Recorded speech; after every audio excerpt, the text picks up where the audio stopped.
கர்த்தருக்கு ஸ்தோத்திரம் உண்டாவதாக. திருத்துவ பண்டிகைக்கு பின் வரக்கூடிய இந்த 19வது ஞாயிற்றுக்கிழமையில் செய்திக்காக நான் தெரிந்து கொண்ட தலைப்பு கிறிஸ்து கட்டும் சபை. கிறிஸ்து கட்டும் சபை என்ற தலைப்பில் நான் பேச விரும்புகிறேன். அதுக்கு ஆதாரமாக நான் தெரிந்து கொண்ட வேத வசனம் மத்தேயு 16ஆம் அதிகாரம் 18வது வசனம். யாராவது ஒருத்தர் வாசிங்க.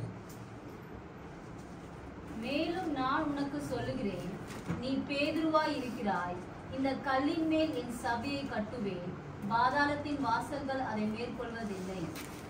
போதும். திரும்ப இன்னொருத்தர் படிங்க சத்தமா. மேலும் நான் உனக்கு சொல்லுகிறேன், நீ பேதுருவாய் இருக்கிறாய், இந்த கல்லின் மேல் என் சபையை கட்டுவேன், பாதாளத்தின் வாசல்கள் அதை மேற்கொள்வதில்லை. திருத்துவ பண்டிகைக்கு பின்னர் வரக்கூடிய இந்த 19வது ஞாயிற்றுக்கிழமையில நாம் கிறிஸ்து கட்டக்கூடிய திருச்சபை, கிறிஸ்து கட்டக்கூடிய சபை என்ற தலைப்பிலே நாம் தியானிக்க இருக்கிறோம். அதற்கு ஆதாரமாக மத்தேயு 16ஆம் அதிகாரம் 18ஆம் வசனத்தை நாம் வாசித்தோம். இந்த கல்லின் மேல் என் சபையை கட்டுவேன், பாதாளத்தின் வாசல்கள் அதை மேற்கொள்வதில்லை. இந்த கல்லின் மேல் என் சபையை கட்டுவேன், பாதாளத்தின் வாசல்கள் அதை மேற்கொள்வது இல்லை.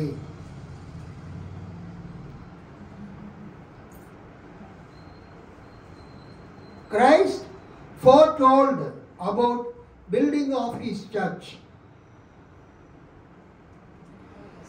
கிறிஸ்து தான் சபையை கட்டப் போகிறதை அவர் முன் அறிவித்தார். அல்லேலூயா. கிறிஸ்து தான் சபையை கட்டப் போகிறேன் என்று முன் அறிவித்தார். அவர் முன்பதாக அவர் முன் அறிவித்த அந்த வசனம் தான் மத்தேயு 16:18. அங்கு இயேசு என்ன சொல்கிறார்? I will build my church. நான் என்னுடைய சபையை கட்டுவேன். I will build my church. நான் என்னுடைய சபையை கட்டுவேன். கர்த்தருக்கு ஸ்தோத்திரம். இது ஆங்கிலத்தில் அந்த வசனத்தை நான் வாசிக்க விரும்புகிறேன். Now I tell you, Peter is your name, and on this rock I will build my church. The powers of Hades shall not succeed against it. இந்த கல்லின் மேல் என் சபையை கட்டுவேன், பாதாளத்தின் வாசல்கள் அதை மேற்கொள்வது இல்லை. பாதாளத்தின் வாசல்கள் என்றால் சாத்தானுடைய கிரியைகள், சாத்தானுடைய செயல்கள் சபையை மேற்கொள்ள முடியாது என்று இயேசு கூறுகிறதை நாம் பார்க்கிறோம். என்னுடைய சபையை நான் கட்டுவேன் என்று இயேசு கூறினார். அது எப்பொழுது அது நிறைவேறிற்று? எப்பொழுது இயேசு தன் சபையை கட்ட ஆரம்பித்தார்? பெந்தேகோஸ்தே நாளன்று அப்போஸ்தலர் 2வது அதிகாரம் 41வது வசனத்தில் அந்த காரியம் ஆரம்பித்தது. இயேசு சொன்ன காரியம் அப்போஸ்தலர் 2:41 மற்றும் 47 அந்த சபை கட்டக்கூடிய காரியம் அது நிறைவேறிட்டுன்னு நான் சொல்ல விரும்பல, ஆரம்பித்தது என்று நான் சொல்ல விரும்புகிறேன். On the day of Pentecost, Christ established his church. Pentecost நாளிலே கிறிஸ்து தன் சபையை அவர் என்ன பண்ணாரு? ஆரம்பித்தார். He began. Jesus began the work of the church on the day of Pentecost. படிங்கள் அப்போஸ்தலர் 2:41. அவனுடைய வார்த்தையை சந்தோஷமாய் ஏற்றுக்கொண்டவர்கள் இந்த பேதுருவினுடைய வார்த்தையை சந்தோஷமாய் ஏற்றுக்கொண்டவர்கள் ஞானஸ்தானம் பெற்றார்கள். ஞானஸ்நானம் பெற்றார்கள். அன்றைய தினம் ஏறக்குறைய 3000 பேர் சேர்த்துக் கொள்ளப்பட்டார்கள். 3000 பேர் சேர்த்துக் கொள்ளப்பட்டார்கள். அல்லேலூயா. அல்லேலூயா. சபை இயேசுவால் ஆரம்பிக்கப்பட்டது. சபை இயேசுவால் ஸ்தாபிக்கப்பட்டது. சபை இயேசுவுக்கு சொந்தமானது. அல்லேலூயா. அல்லேலூயா. சபையை தேவனுடைய சபை என்று நாம் அழைக்கலாம். புதிய ஏற்பாடு அவ்வாறு அழைக்கிறது. சபை தேவனுடைய சபை.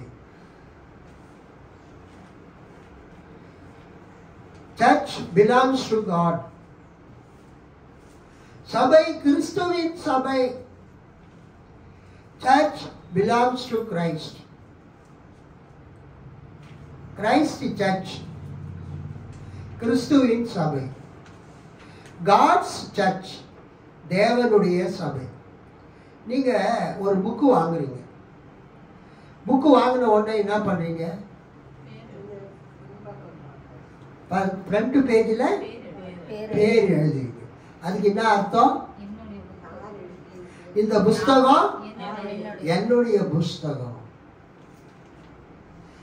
This Bible belongs to me. நம்ம ஒரு பைபிள் வாங்கினாலும் ஒரு பாட்டு புக்கு வாங்கினாலும் அல்லது எந்த ஒரு புக்கு வாங்கினாலும் அதில் நம்ம பேர் எழுதுவோம். அதுக்கு என்ன அர்த்தம்? அது எனக்கு சொந்தமானது. Church of God, church of Christ, தேவனுடைய சபை, கிறிஸ்துவின் சபை. அது பொசசிவ் கேஸ். பொசசிவ்னா ஒருத்தருக்கு சொந்தமானது. அல்லேலூயா. சபை யாருக்கு சொந்தமானது? தேவனுக்கு சொந்தமானது. சபை கிறிஸ்துவுக்கு சொந்தமானது. இந்த சபை எப்பொழுது ஆரம்பிக்கப்பட்டது? பெந்தேகோஸ்தே நாள் கிபி 29 அல்லது கிபி 30. கிறிஸ்து பிறந்த பிறகு வரக்கூடிய 29வது வருஷத்திலோ அல்லது கிறிஸ்து உயிர்த்தெழுந்த பிறகு வரக்கூடிய அந்த கிபி 30லையோ பெந்தேகோஸ்தே நாள் என்று சபை ஆரம்பிக்கப்பட்டது. அந்த சபை ஆரம்பிக்கப்பட்டது தான் இப்பொழுது ஆரம்பிக்கப்பட்ட அன்னைக்கு பேதுரு பிரசங்கம் பண்றார். பேதுருவின் பிரசங்கத்தை கேட்டவங்க அவங்க என்ன செய்யறாங்க? பேதுருவிட்ட கேட்குறாங்க, நாங்கள் என்ன செய்யணும் அப்படின்னு. அப்போ பேதுரு அவங்களுக்கு ஒரு சிறு உரையாற்றுகிறார். அல்லேலூயா. நீங்கள் மனம் திரும்பணும், நீங்கள் ஞானஸ்நானம் எடுக்கணும், நீங்கள் பரிசுத்தாவின் அபிஷேகத்தை பெறணும், நீங்கள் அந்த மாறுபாடுள்ள மக்களை விட்டு பிரிந்து நீங்கள் வாழணும் அப்படின்னு அவர் சொல்லிட்டு அவங்க அப்போஸ்தலருடைய உபதேசத்திலும் அந்நியோன்யத்திலும் அப்பம் பிற்குதலிலும் ஜபத்திலும் உறுதியாய் தனித்திருந்தார்கள் என்கிற காரியத்தை நாம் பார்க்கிறோம். அதைத்தான் அந்த பெந்தேகோஸ்தே நாள் என்று, சபை ஆரம்பிக்கப்பட்ட நாள் என்று அந்த பேதுருவின் பிரசங்கத்தை கேட்டவர்கள் செய்தார்கள். பேதுருவினுடைய அவருடைய வார்த்தைகளை ஏற்றுக்கொண்டவர்கள் திருமுழுக்கு பெற்றார்கள். அல்லேலூயா சொல்லலாம். கிறிஸ்துவ திருச்சபையில ஒருவர் சேர வேண்டும் என்றால் அறிவிக்கப்பட்ட நற்செய்திக்கு, அறிவிக்கப்பட்ட சுவிசேஷத்துக்கு கீழ்ப்படிந்து ஒருவர் திருச்சபையில அவர் அங்கத்தினர் ஆக வேண்டும் என்றால் அவர் செய்ய வேண்டிய காரியம் ஞான ஸ்நானம் பெறணும். கைத்தட்டி ஆண்டவர் மகிழ்ப்பட.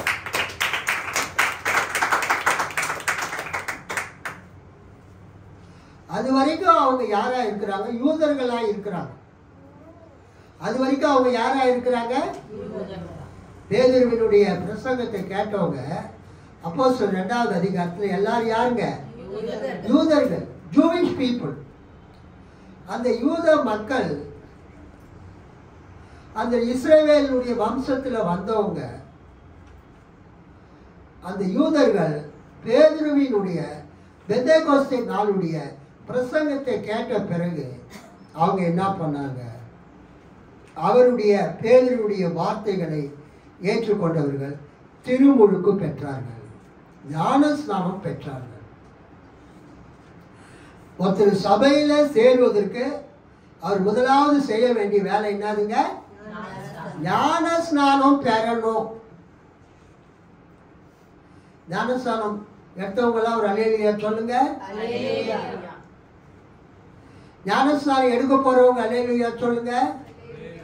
கை உயர்த்தி அல்லேலூயா சொல்லுங்க. அல்லேலூயா.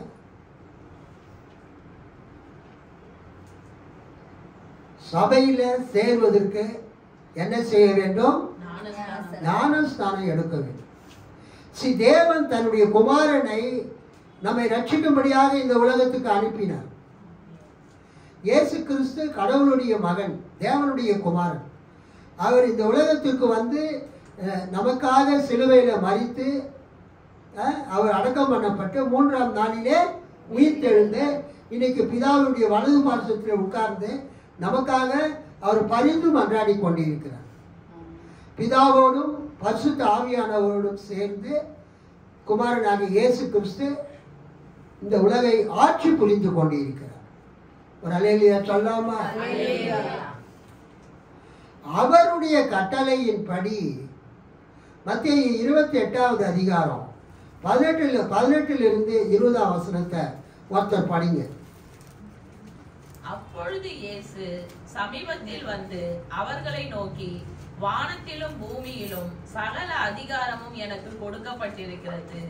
ஆகையால் நீங்கள் புறப்பட்டு போய் சகல ஜாதிகளையும் சீஷராக்கி பிதா குமாரன் பரிசுத்த ஆவியின் நாமத்திலே அவர்களுக்கு ஞானஸ்தானம் கொடுத்து, நான் உங்களுக்கு கட்டளையிட்ட யாவையும் அவர்கள் கை கொள்ளும்படி அவர்களுக்கு உபதேசம் பண்ணுங்கள்.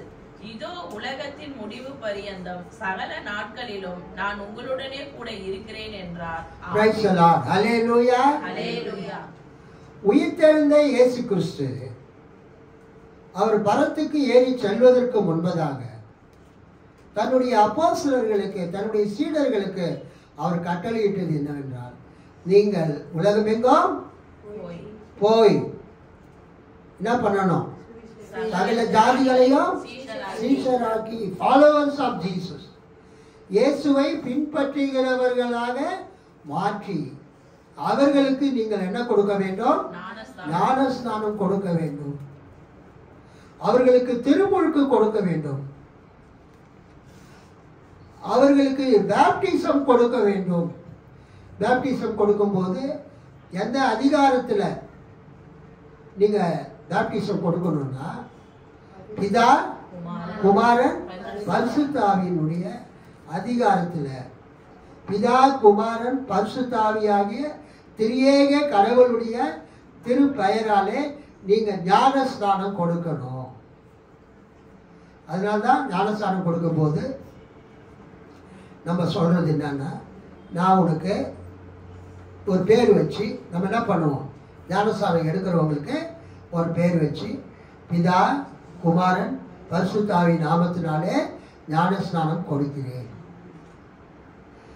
ஸோ அந்த சபை உண்டான போது அவங்க என்ன செய்தாங்க? அவருடைய வார்த்தைகளை ஏற்றுக்கொண்டவர்கள், பேதுருவுடைய வார்த்தைகளை ஏற்றுக்கொண்டவர்கள் திருமுழுக்கு பெற்றார்கள். இவ்வாறு அன்று ஏறத்தாழ 3000 பேர் அவர்களோடு சேர்த்து கொள்ளப்பட்டனர். திரளான ஜனங்கள் அங்கே இருக்கிறாங்க. அவங்க எல்லாருமே விருத்த சேதனம் பண்ணப்பட்ட யூதர்கள். ஆல்ரெடி அவங்க யூதர்கள், மெய்யான கடவுளாகிய அவங்க யெகோவாவை கர்த்தரை தான் அவங்க வணங்கிட்டு இருக்கிறாங்க. ஆனால் பேதுரு இயேசுவை பற்றிய சுவிசேஷத்தை அவங்களுக்கு அறிவித்த பிறகு இயேசுதான் மெய்யான தேவனுடைய குமாரன். அவர்தான் நமக்காக சிலுவையில் அறையப்பட்டு ரத்தத்தை சிந்தி மரித்தார். அவர் 3ஆம் நாளிலே உயிர் தெழுந்தார். அவர்தான் நமக்கு இரட்சகர் என்கிற செய்தியை அவர் அறிவித்ததை அவங்க கேட்டு விசுவாசித்து தண்ணீர மூழ்கி ஞானஸ்நானம் பெற்றார். கைத்தட்டி ஆண்டவர் மகிழ்ச்சி. அதே அதிகாரம் 47ஆம் வசனத்தை படிங்க. தேவனை துதித்து ஜனங்கள் எல்லாரிடத்திலும் தயவு பெற்றிருந்தார்கள். ரட்சிக்கப்படுகிறவர்களை கர்த்தர் அனுதினமும் சபையிலே சேர்த்து கொண்டு வந்தார். ரட்சிக்கப்படுகிறவர்களை கர்த்தர் அனுதினமும் சபையிலே சேர்த்து கொண்டு வந்தார். இந்த அப்போஸ்தலர்கள், இயேசுவின் சீடர்கள் சுவிசேஷத்தை பிரசங்கித்துக் கொண்டே இருந்தார்கள். இயேசுவை பற்றிய நற்செய்தியை, இயேசுவை பற்றிய சுவிசேஷத்தை அறிவித்துக் கொண்டே வந்தார்கள். அதை விசுவாசித்தவங்க ஞானஸ்நானம் பெற்று சபையிலே சேர்க்கப்பட்டார்கள். அல்லேலூயா. அந்த ரட்சிக்கப்படுகிறவர்களை அப்படின்னா என்ன அர்த்தம்னா, பேதுருவினுடைய அப்போஸ்தலர்களுடைய வார்த்தைகளை பிரசங்கத்தை கேட்டு விசுவாசித்து ஞானஸ்நானம் பெற்றவர்கள் திருச்சபையிலே அனுதினமும் சேர்க்கப்பட்டார்கள். ஒரு அல்லேலூயா சொல்லாமா? சோ விசுவாசம் உள்ளவனாகி ஞானஸ்நானம் பெற்றவன் ரட்சிக்கப்படுவான் அப்படின்னு மார்க்ல அந்த வசனத்தை பார்க்கிறோம். அதனால இங்கு ரட்சிக்கப்படுகிறவர்கள் என்பது எதை குறிக்கிறது? பேதுருவின் வார்த்தைகளை கேட்ட யூதர்கள் அந்த வார்த்தைகளை விசுவாசித்து, அப்போஸ்தலர்களுடைய பிரசங்கத்தை கேட்ட அந்த யூதர்கள் அந்த வார்த்தைகளை கேட்டு ஞானஸ்நானம் எடுத்து திருச்சபையிலே அங்கத்தினர்களாக அவர்கள் சேர்ந்தார்கள். கைத்தட்டி ஆண்டவர் மகிமைப்படுத்தும். So the church was ever increasing. The church was ever growing from the day of Pentecost. Pentecost நாள் முதற்கொண்டு சபையானது என்ன செய்தது? பெருகிக் கொண்டே வந்தது, வளர்ந்து கொண்டே வந்தது. சபை உண்டான போது அப்போஸ்தலர் 1ஆம் அதிகாரத்திலிருந்து 10ஆம் அதிகாரம் வரைக்கும் அங்கு வரக்கூடிய முக்கியமான மக்கள் அனைவருமே யூதர்கள். அல்லேலூயா. சோ சபையில ஃபர்ஸ்ட் சேர்ந்தவங்க யாருங்க? யூதர்கள்.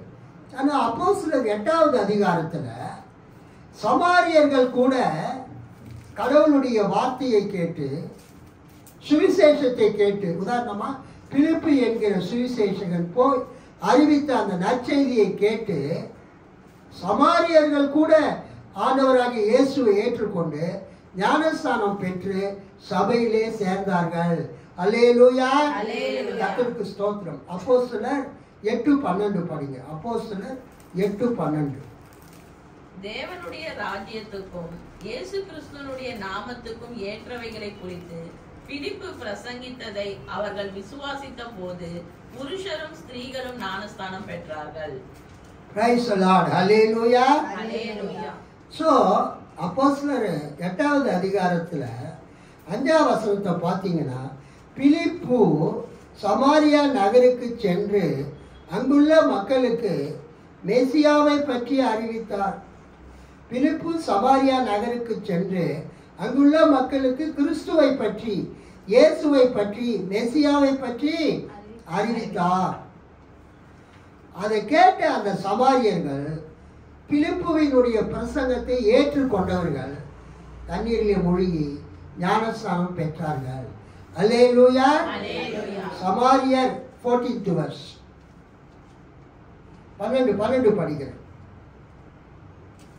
12 ஆயினும் இறையாட்சியையும் இயேசு கிறிஸ்துவின் திருப்பெயரையும் பற்றிய நற்செய்தியை பிலிப்பு அறிவித்த போது ஆண்களும் பெண்களும் நம்பிக்கை கொண்டு திருமுழுக்கு பெற்றார்கள். அல்லேலூயா. கவனிங்க, பிலிப்புவினுடைய பிரசங்கத்தை கேட்ட அந்த சமாரியா மக்கள் என்ன செய்தார்கள்? ஞானஸ்நானம் பெற்றார்கள். இறையாட்சியையும் தேவனுடைய ராஜ்யத்தையும் இயேசு கிறிஸ்துவின் திருப்பெயரையும் பற்றிய நற்செய்தியை பிலிப்பு அறிவித்த போது ஆண்களும் பெண்களும் நம்பிக்கை கொண்டு திருமுழுக்கு பெற்றார்கள். நம்ம சபையில மட்டுமல்ல, நம்ம சபைக்கு பக்கத்தில் இருக்கிற பகுதியில் குடியிருக்கிறவங்களும் நம்ம உறவினர்களும் இயேசுவை விசுவாசித்து அவங்க ஞானஸ்நானம் எடுத்து சபையிலே சேர வேண்டும். சத்தமா ஒரு அல்லேலூயா சொல்லாமா? உங்க உறவினர்கள் அல்லேலூயா, உங்க சொந்தக்காரங்க, உங்க மாமனார் மாமியார்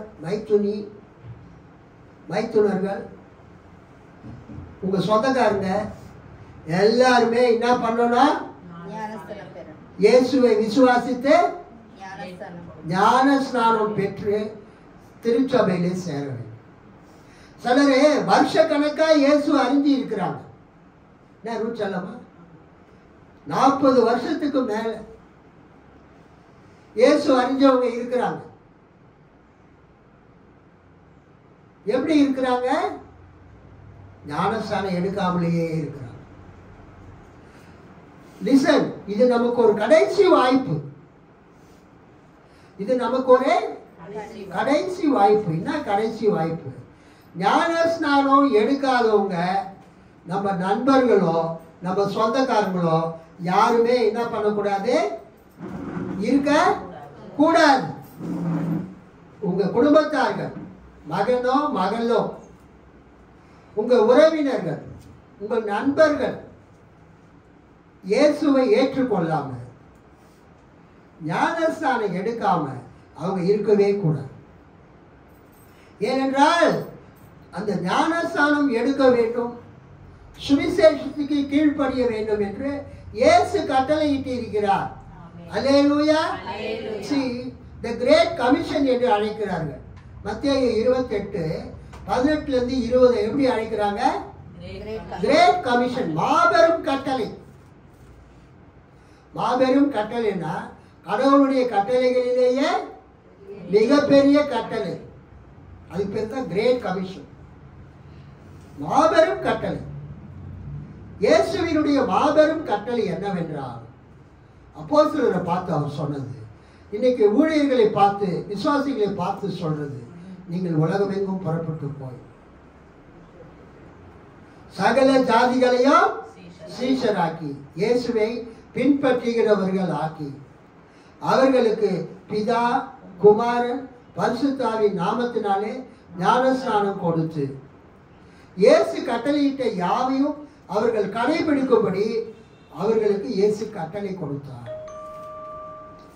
உங்களுடைய பிள்ளைகளிடத்திலே, மகனிடத்திலே, மகளிடத்திலே, மருமகளிடத்திலே, மாமனாரிடத்திலே, மாமியாரிடத்திலே, மைத்துனியிடத்திலே, மைத்துனர்களிடத்திலே எல்லாருக்கும் சுவிசேஷத்தை நீங்கள் சொல்லிடுங்க.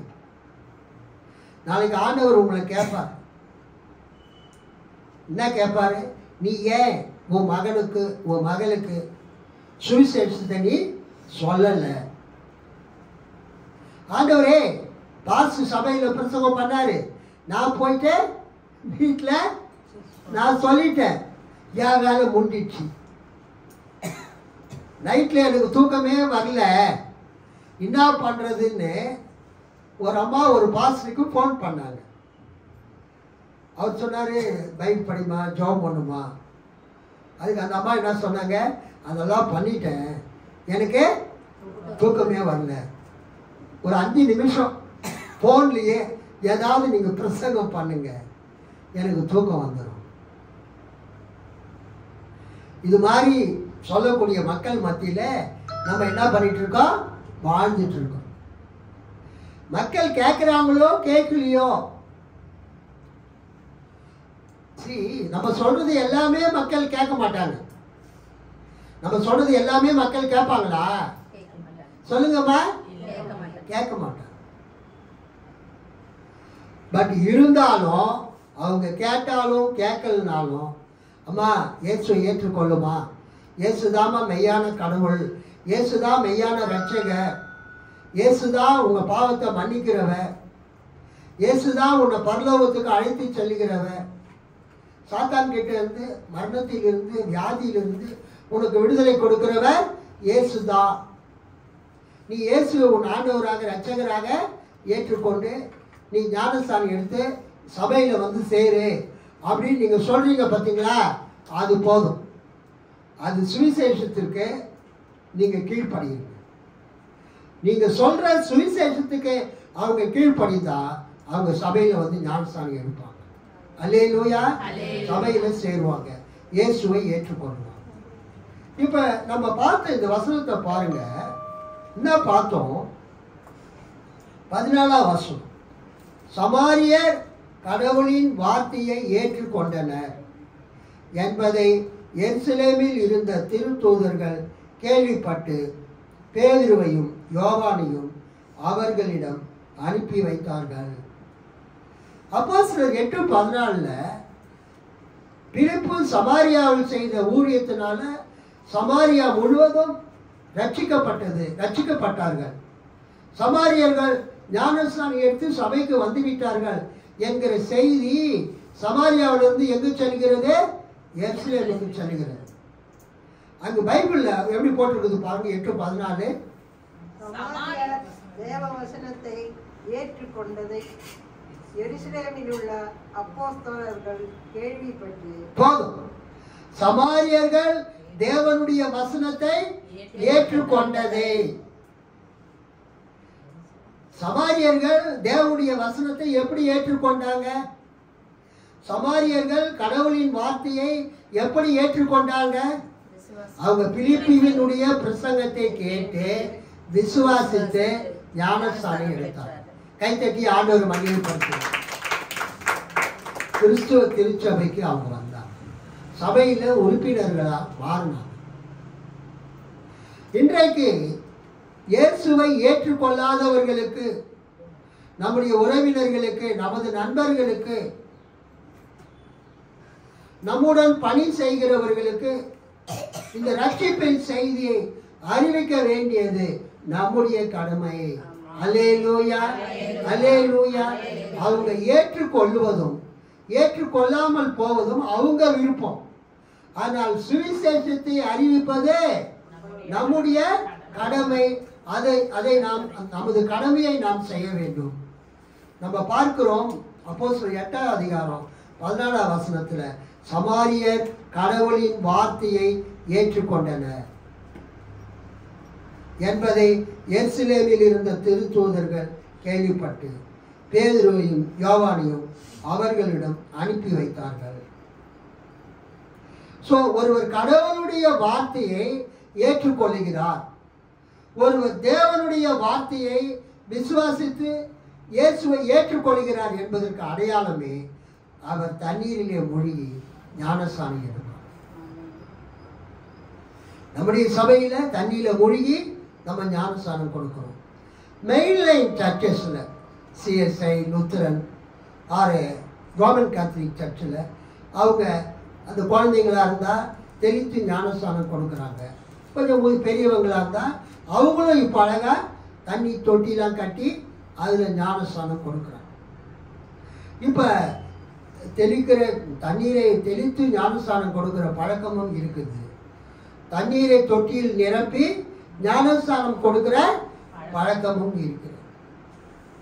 என்னுடைய நண்பர் எம் ரத்தினம், அவர் இப்போ தஞ்சாவூரில் இருக்கிறாரு. அவர் லால்குடி என்ற ஊரில் இருக்கும்போது அவர் சொன்னார், ஜான், நீங்கள் பெண்டிகாஸ்டல் பீப்புள், என் கிளாஸ்மேட் அவர், நீங்கள் எப்படி ஏரியிலையோ குளத்துலையோ தண்ணி தொட்டிலையோ ஞானஸ்நானம் கொடுக்குறீங்களோ அது மாதிரி நான் லால்குடியில் அந்த டிஎல்சி ஆலயத்தில் ஒரு தண்ணி தொட்டி கட்டி எங்கள் பிஷப் வரவழைச்சி நாங்கள் புதிதாக சேருகிறவர்களுக்கு ஞானஸ்நானம் கொடுத்தோம் அப்படின்னு அவர் எனக்கு சொன்னார். அல்லேலூயா. அப்போ நான் கேட்டேன், லுத்தரன் சர்ச்சில் அந்த தண்ணியில் அமுக்கி ஞானஸ்நானம் கொடுக்குற பழக்கம் இருக்குதான்னு. இருக்குது, நாங்கள் வச்சிருக்கிற இறை வழிபாட்டு அந்த ஆராதனை முறையிலேயே வயது முதிர்ந்தோரை தண்ணீர் தொட்டியில் அமைத்தி ஞானஸ்நானம் கொடுக்குற முறை எங்களுக்கு இருக்கிறது என்று அவர் அதை ஃபோட்டோ எடுத்து அமுச்சு வச்சார். கைத்தட்டி ஆண்டவரை மகிமைப்படுத்தலாமா? ஸோ சபையில் வந்து அந்த தண்ணி தெளித்து ஞானஸ்தானம் கொடுக்குற முறை இருக்குது. தண்ணியில் அமுத்தி ஞானஸ்தானம் கொடுக்குற முறை இருக்குது. நம்ம வந்து பெந்தெகோஸ்தே அந்த சபையாக இருக்கிறதுனால புதிதாக ஆண்டவரை ஏற்றுக்கொள்கிறவர்களுக்கு நம்ம எப்படி ஞானஸ்தானம் கொடுக்குறோம்? தண்ணியில் முழுக்கி ஞானஸ்தானம் கொடுக்குறோம். திருமுழுக்கு. இங்கு எந்த முறையில் ஞானஸ்தானம் கொடுக்குறன்றதை பற்றி பேசல. கடவுளுடைய வார்த்தைக்கு நீங்க கீழ்ப்படுகிறீங்களா? அல்லேலூயா. கடவுளுடைய வார்த்தைக்கு, தேவனுடைய வார்த்தைக்கு கீழ்ப்படிந்தவங்க தண்ணீரிலே மூழ்கி ஞானஸ்தானம் எடுப்பாங்க. சரி, சபை ஆரம்பித்த போது அப்போஸ்தலர் 1ஆம் அதிகாரத்திலிருந்து 10ஆம் அதிகாரம் வரைக்கும் எல்லாருமே யூதர்களாக இருந்தாங்க. 8வது அதிகாரத்தில் சமாரியர்கள் அவங்க வந்து இயேசுவை ஏற்றுக்கொண்டு ஞானஸ்தானம் எடுத்து சபையில் சேர்றாங்க. அப்போஸ்தலர் 10வது அதிகாரத்தில் தான் முதல் முறையாக யூதர் அல்லாதவர்கள், புறஜாதிகள், ஜென்டைல்ஸ், பிற இனத்தார்கள் ஞானஸ்நானம் பெற்று சபைக்கு வரக்கூடிய காரியத்தை நாம் பார்க்கிறோம். அப்போஸ்தலர் 10:47 48 படிங்க. அப்பொழுது பேதுரு, நம்மை போல பரிசுத்த ஆவியை பெற்ற இவர்களும் ஞானஸ்தானம் பெறாதபடிக்கு எவனாகிலும் தண்ணீரை விலக்கலாமா என்று சொல்லி கர்த்தருடைய நாமத்தினாலே அவர்களுக்கு ஞானஸ்தானம் கொடுக்கும்படி கட்டளையிட்டான். அப்பொழுது சில நாள் அங்கே தங்கும்படி அவனை வேண்டிக் கொண்டார்கள். Praise the Lord. முதல் முறையாக கொர்நேலியுவின் வீட்டிலே, கொர்நேலியு ஒரு 100க்கு அதிபதி. கொர்நேலியு யாருங்க? ஒரு 100க்கு அதிபதி. அந்த கொர்நேலியு வந்து ஒரு பிற இனத்தார். 10:1 செசரியா நகரில் கொர்நேலியு என்னும் பெயருடைய ஒருவர் இருந்தார். அவர் இத்தாலியா எனப்பட்ட படைப்பிரிவில் 100 தலைவர். அவர் இறைப்பற்றுள்ளவர். தம் வீட்டார் அனைவருடனும் கடவுளுக்கு அஞ்சி நடந்தவர். மக்களுக்கு இரக்க செயல்கள் பல புரிந்தவர். இடைவிடாது கடவுளிடம் மன்றாடி வந்தவர். நம்ம வச்சிருக்கிற தமிழ் பைபிளில் அவர் தேவ பக்தி உள்ளவர்னு இருக்கும். 2ஆம் வசனம் படிங்க. அப்போஸ்தலர் 10:2. அவர் தேவ பக்தி உள்ளவரும் போதும். அவர் தேவ பக்தி உள்ளவர். தேவ பக்தி உள்ளவர்னா ஏதோ ரொம்ப தேவ பக்தி உள்ளவர் நம்ம நினைச்சிடக்கூடாது. இல்ல, நம்ம தேவ பக்தினா என்ன சொல்றோம்? கடவுள் மேல அதிக பக்தி உள்ளவர். ஆனா இங்க வந்திருக்கிற அந்த வார்த்தை இங்கிலீஷ்ல காட் ஃபியரர். அதுக்கு என்ன அர்த்தம்னா, யூத ஜெப ஆலயங்களில 3 வகையான மக்கள் வருவாங்க தொழுகைக்கு. யூத ஜபாலயத்துக்கு இங்கிலீஷ்ல சினகாகுன்னு பேர். அந்த யூத ஜபாலயத்துக்கு பிறப்பிலேயே யூதர்களாக இருக்கிறவங்க வருவாங்க. பிறப்பிலேயே யூதர்களாக இருக்கிறவங்க வருவாங்க. 2வது, புறஜாதிகளாக இருந்து யூத மதத்துக்கு மாறினவங்க, கன்வெர்டட் டு ஜூடாயிசம். பிறப்பிலேயே யூதர்களாக இருந்து யூத மதத்திற்கு மாறினவர்கள். அவங்களுக்கு வந்து பிராசிலைட்ஸ். அவங்களுக்கு என்ன பேரு? பிராசிலைட்ஸ். பிராசிலைட்ஸ்னா கன்வெர்டட் ஃப்ரம் ஹீத்தனிசம் டு ஜூடாயிசம். புறஜாதி மார்க்கத்தில் இருந்து யூத மார்க்கத்துக்கு வந்தவங்க. அல்லேலூயா. இவங்க 2 பேருமே யூதர்கள் தான். பிறப்பிலேயே யூதர்கள். 2வது யூத மார்க்கத்துக்கு மதம் மாறினவர்கள், பிராசிலைட்ஸ். 3வது ஒரு வகை இருக்கும். என்னன்னா, அவங்க யூத சமயத்துக்கு மாறல. யூத சமயத்துக்கு மாறல. ஆனா அந்த யூத ஜபாலயத்துக்கு வந்துட்டு போவாங்க. யூத மதத்துக்கு அவங்க மாறவில்லை. ஆனா யூத ஜபாலயத்துக்கு வந்துட்டு போவாங்க. அது மாதிரி இந்த கொர்நேலியு ஒரு ஆள். கொர்நேலியு ஒரு பிரஜாதியான் தான்.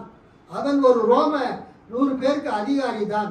ஒரு படைப்பிரிவுக்கு தலைவன் தான். ஆனால் அவன் 100க்கு 100 யூத சமயத்தை ஏற்றுக்கொள்ளவில்லை. ஆனால் ரெகுலராக அந்த யூத ஜபாலயத்தில் நடைபெறக்கூடிய அந்த தொழுகைக்கு, அந்த ஆராதனைக்கு அவர் வருவார். வீட்டில் அவர் ஜெபம் பண்ணுவார், மெய்யான கடவுளாகிய கர்த்தரை நோக்கி.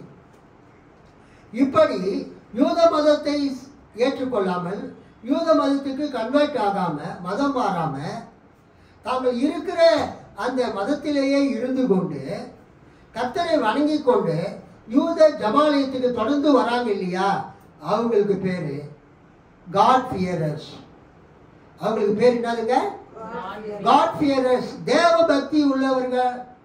இந்த கொர்நேலியும் ஒரு தேவ பக்தி உள்ளவர். அவர் ஒரு புறஜாதியார். அவருக்கு ஆண்டவர் வெளிப்பாடு கொடுத்து பேதுருவை வரவழைச்சு அவர் வீட்டில் ஒரு ஜெப கூட்டத்தை நடத்தும் போது அங்கே என்ன நடந்தது? அவங்க எல்லார் மேலேயும் பரிசுத்த ஆவியானவர் வந்தார். அல்லேலூயா.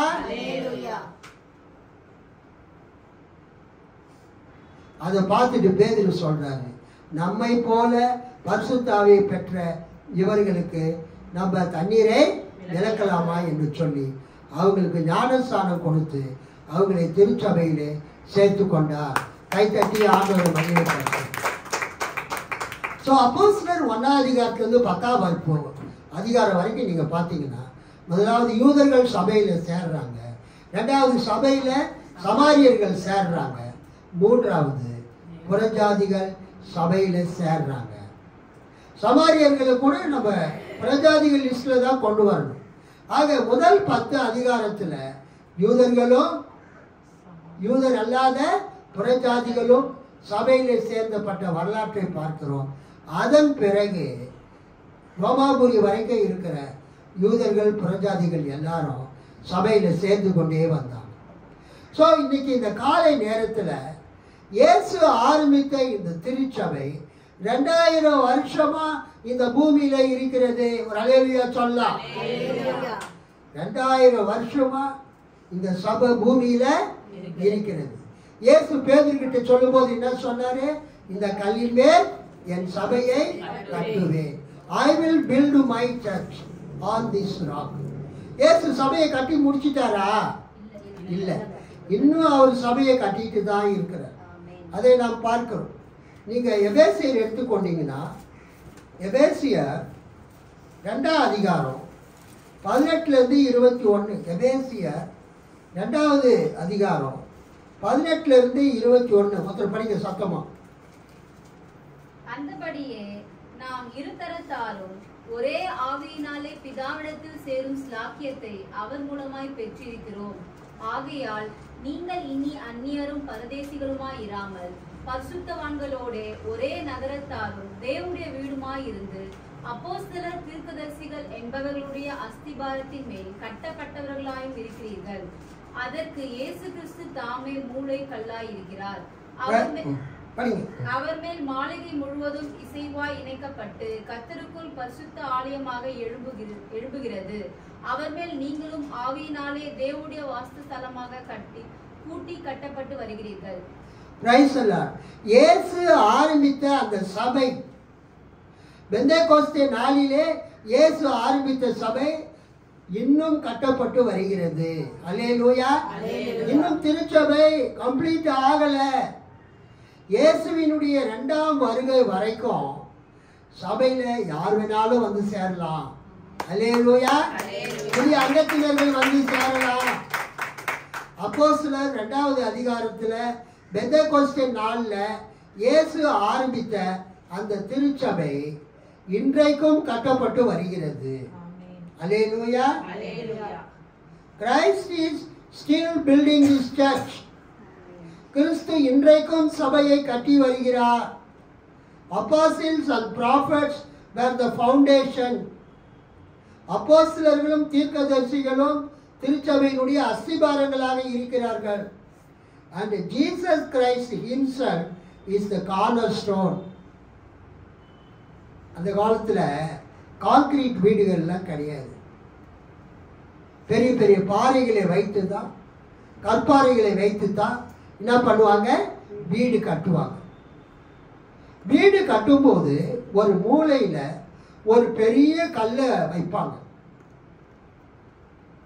அந்த கல்லுக்கு பேர் மூளைக்கல்லுன்னு பேர். அந்த கல்லுக்கு பேர் என்னது? மூளைக்கல். மூளையில் இருக்கிற கல்லு கிடையாது. ஒரு பெரிய ஸ்டோன், லார்ஜ் ஸ்டோன். ஒரு வீடோ ஒரு கட்டடமோ கட்டும்போது அந்த கட்டடம் கட்டுறவங்க அவங்க கட்டக்கூடிய இடத்துல இருக்கிற ஒரு மிகப்பெரிய ஒரு ஸ்டோனை அடிப்படையாக வைத்து தாங்கள் கட்டக்கூடிய கட்டடத்தை ஆரம்பிப்பார்கள். அல்லேலூயா. அந்த கல்லு தான் அந்த பில்டிங்க்கு மூளைக்கல். அதை வைத்து தான் மற்ற கற்களை அந்த கல்லின் மேல் சாத்தி சாத்தி ஒரு பெரிய பில்டிங்காக எழுப்புவாங்க. ஸோ அப்போஸ்தலர்கள் தீர்க்கதரிசிகள் சபையினுடைய அஸ்திபாரமாய் இருக்கிறார்கள். இயேசு கிறிஸ்து சபையினுடைய மூளைக்கல்லாய் இருக்கிறார். ரட்சிக்கப்படுகிற விசுவாசிகள் ஜீவனுள்ள கற்களாக, உயிருள்ள கற்களாக அந்த அஸ்திபாரத்தின் மீது கட்டப்பட்டு வருகிறார்கள். ஒரு அல்லேலூயா சொல்லாமா? பிரைஸ் சொல்லலாம். இங்க பாருங்க, 3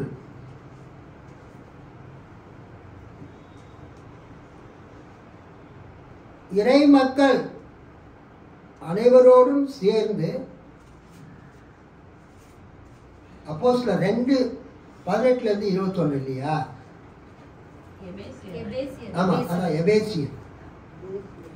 எனவே நீங்கள் இனி அந்நியர் அல்லர், வேற்று நாட்டினரும் அல்லர், இறை மக்கள் சமுதாயத்தின் உடன் குடிமக்கள், கடவுளின் குடும்பத்தைச் சேர்ந்தவர்கள்.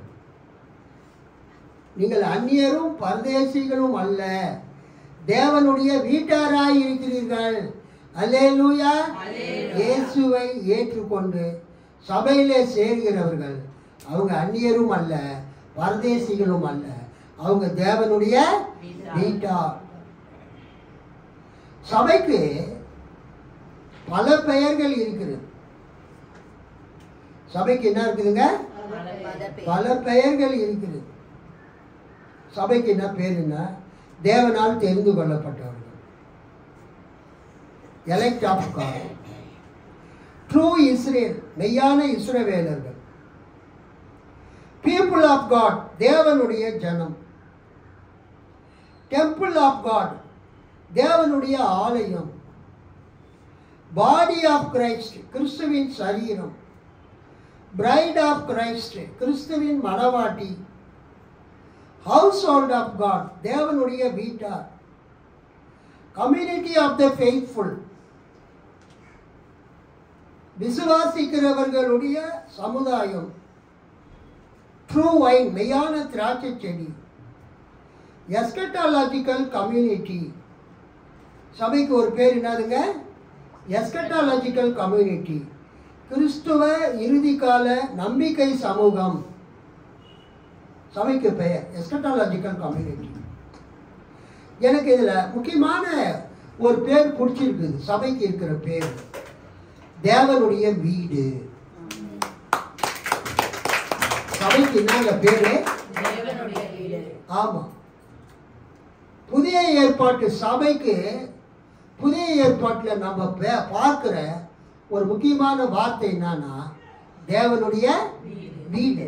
உங்க வீடு எங்க இருக்குது? பாலாஜி நகர்ல இருக்கு. அம்மா உங்க வீடு எங்க இருக்குது? ஆமா, முதல் தெரு, 3வது தெரு. உங்க வீடு எங்க இருக்குது?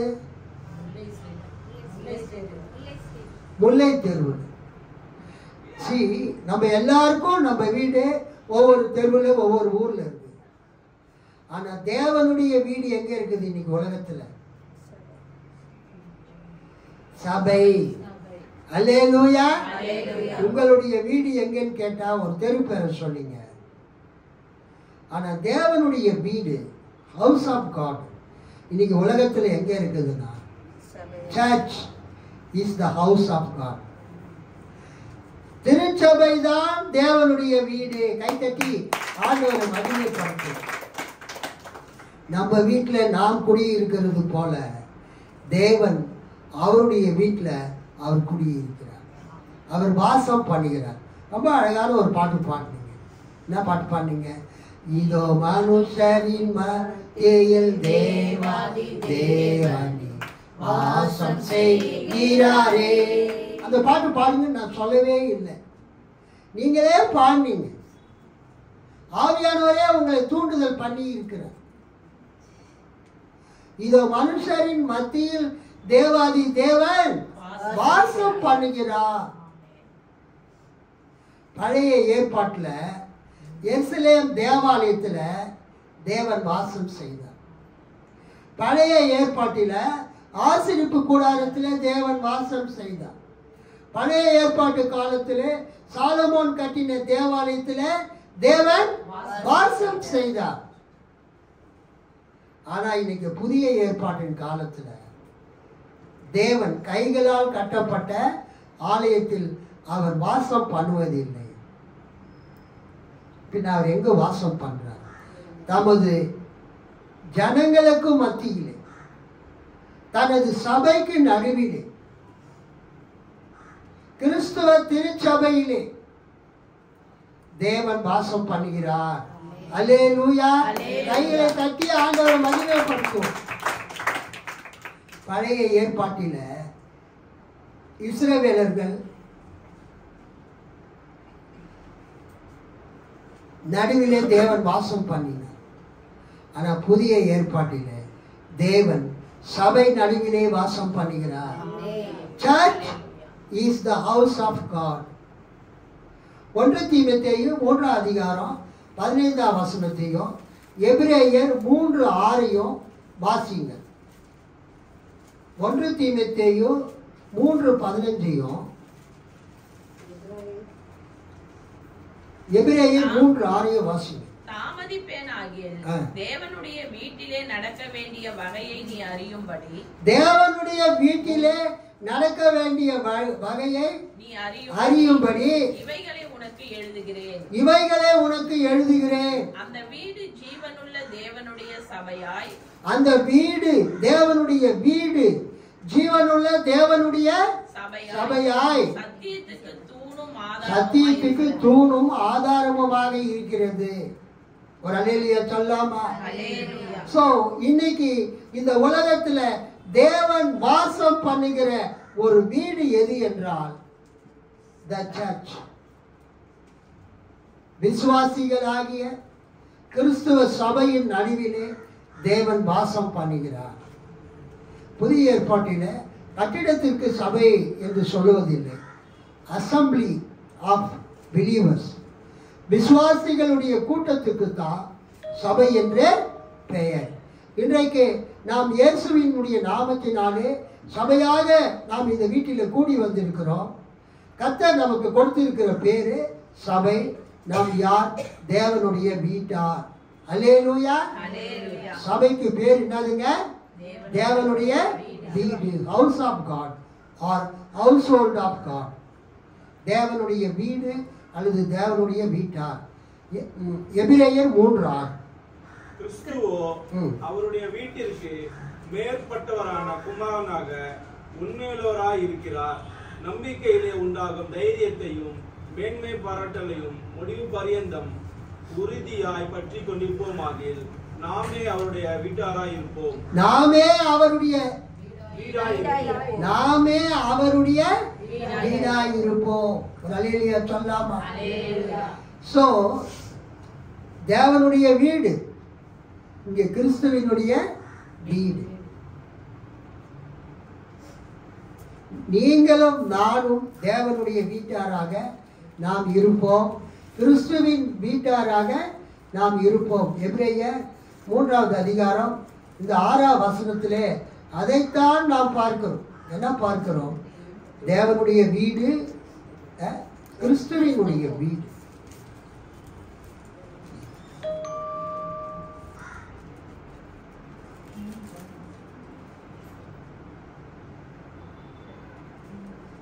While Moses was faithful in every department of God's house as an attendant by way of witness to the coming revelation, Christ is faithful as a son over God's house.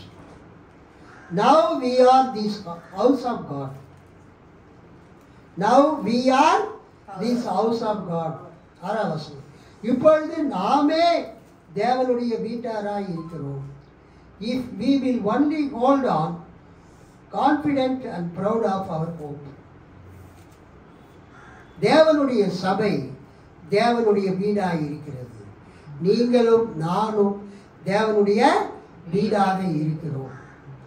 இயேசு கடைசியா ஒரு வருஷம் இயேசு இந்த சபையை அவர் பரிசுத்தமுள்ள சபையாக, பிழையற்ற ஒரு சபையாக அவர் மாற்ற வேண்டும் என்று விரும்புகிறார். எபேசியர் 5:27. எபேசியர் 5:27.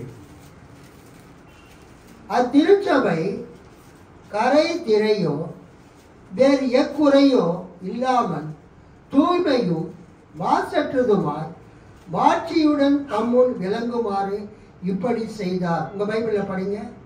கரை திரை முதலானவைகள் ஒன்றும் இல்லாமல், கரை திரை ஒன்றும் இல்லாமல் பரிசுத்தமும் பிழையற்றதுமான மகிமையுள்ள சபையாக அதை தமக்கு முன் நிறுத்திக் கொள்வதற்கு தம்மை தாமே அதற்காக ஒப்பு கொடுத்தார். அல்லேலூயா. நம்ம குளோரியஸ் சர்ச் என்ற பேரு இந்த வசனத்திலிருந்து தான் எடுத்து. தமக்கு முன் எப்படிப்பட்ட சபை? மகிமையுள்ள சபை. சபைக்கு என்ன பேர் வைக்கலாம் அப்படின்னு யோசிக்கும் பொழுது, சபை ஆரம்பிக்கும் போது 90ஆம் வருஷத்துல அப்ப சபைக்கு வைக்கிற பேரு பைபிள்ல இருந்து வரணும். அந்த பேரு மகிமையுள்ள சபை. எபேசியர் 5:27. மகிமையுள்ள சபை, குளோரியஸ் சர்ச்.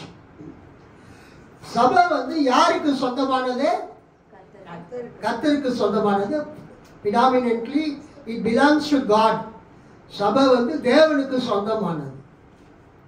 அதனால தான் நம்ம சர்ச்சுக்கு குளோரியஸ் சர்ச் ஆஃப் காட் அல்லது காட்ஸ் குளோரியஸ் சர்ச், தேவனுடைய மகிமையின் சபை, குளோரியஸ் சர்ச் ஆஃப் காட் என்ற பெயரை இந்த வசனத்தின் அடிப்படையில் தான் ஃபர்ஸ்ட் நாங்கள் இந்த சபைக்கு பேர் வச்சோம். கிறிஸ்து தமது சபை எப்படி இருக்க வேண்டும் என்று விரும்புகிறார்? பிழையற்றதும் பரிசுத்தமும் பிழையற்றதுமான மகிமையுள்ள சபையாக இருக்க வேண்டும் என்று கிறிஸ்து விரும்புகிறார். Christ wants to make the church holy and without blemish. கடைசியாக கிறிஸ்து நம்மை எப்படி ரட்சிக்கிறார்?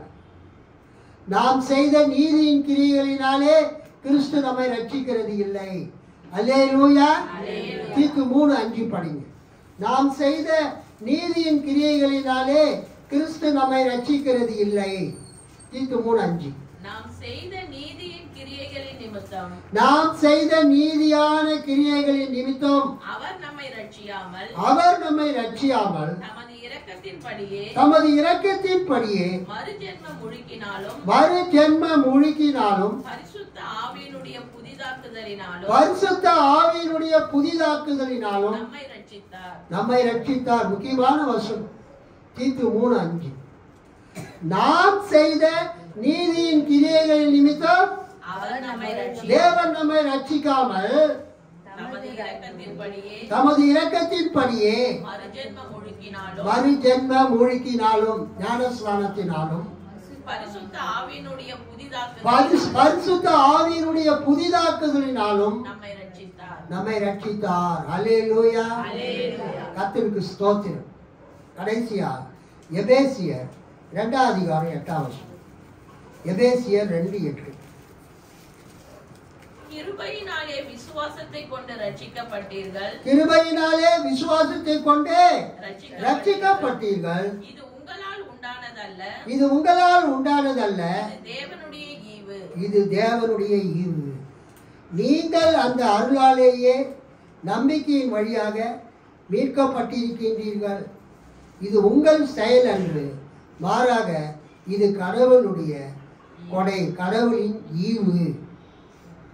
Members of the church, we are all saved by grace through faith plus nothing. We are saved by God's grace